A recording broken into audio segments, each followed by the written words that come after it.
Hi, I'm Julia, and I'm part of the Group 9, along with Vittorio, Gabriel, Michele, and Bianca. In this video, me and Vittorio will present some critiques about consulting. But first, we're going to do a basic overview of what consulting is. Consulting means engaged in the business of giving expert advice to people working in a specific field. In other words, a consultant is somebody who gives advice to a specific group of people. Basically, consultants are hired by companies in order to help them resolve a specific issue that they are facing, like a managerial, financial, or operational issue. Now, we're going to show a video from Steve Jobs giving his opinion about consulting. No, seriously, I don't think there's anything inherently evil in consulting. I think that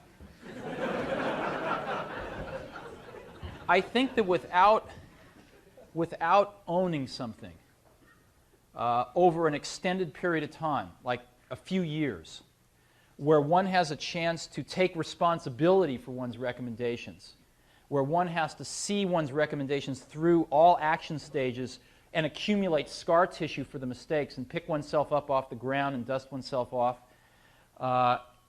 one learns a fraction of what one can. You're coming in and making recommendations and not owning the results, not owning the implementation, I think is a fraction of the value and a fraction of the opportunity to learn and get better. And so what you do get a broad cut at companies, but it's very thin. It's like a picture of a, I'm a vegetarian, so I won't use steak, but it's like a picture of a banana. You might get a very accurate picture, but it's only two-dimensional. And without the experience of actually doing it, you never get three-dimensional. So you might have a lot of pictures on your walls. You can show it off to your friends. You can say, oh, look, I've worked in bananas, I've worked in peaches, I've worked in grapes, but you never really taste it. And I think that's what I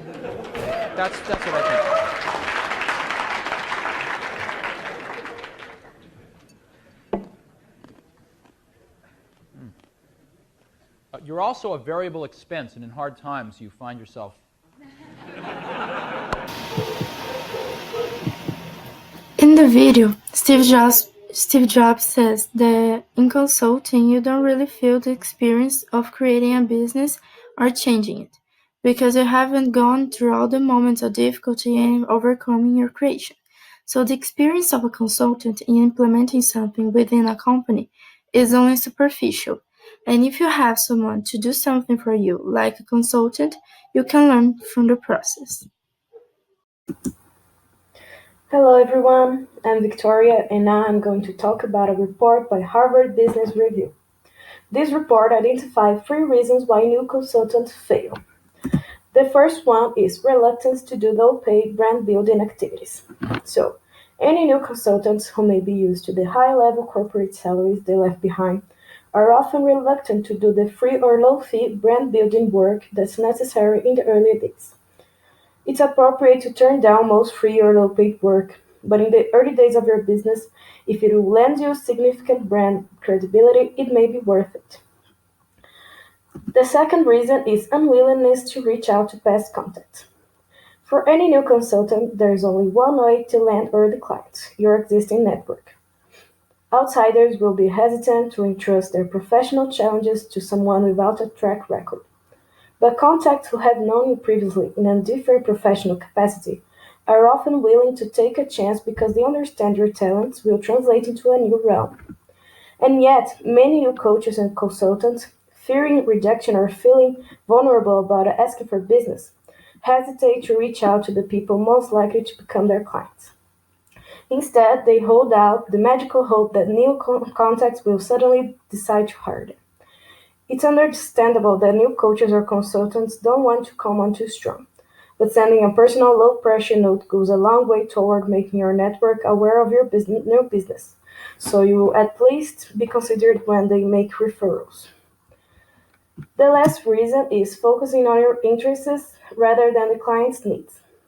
It's the most basic principle of entrepreneurship. You can only successfully sell what your client wants to buy. And yet, many professionals who have longed to start their own consulting practice have come to view it as their vehicle of creative expression rather than as a business. Even when we view our practice as a reflection of our innermost self, we have to remain cognizant of what clients are willing to pay for. We also found an article by Andrew Sturdy called Consultancy's Consequences, a critical assessment of management consultancy's impact on management. So, this article shows that given the growth of consultancy as an industry and wider activity, few have challenged its impact on management, practice, and people's lives more generally. However, there are good reasons for treating them with some caution. In particular, its impact is exaggerated in geographical scope and confused with that of management ideas in general.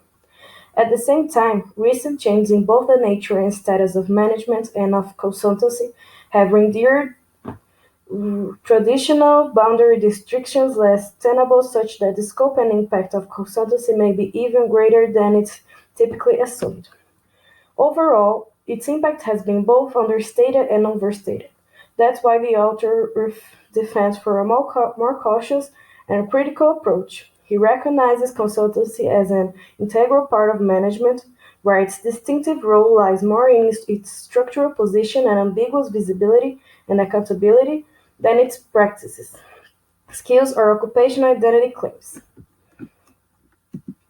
So, as we've seen in this video, consulting is a service that can help in many different ways, like in recruiting and in developing new platforms customized for the companies.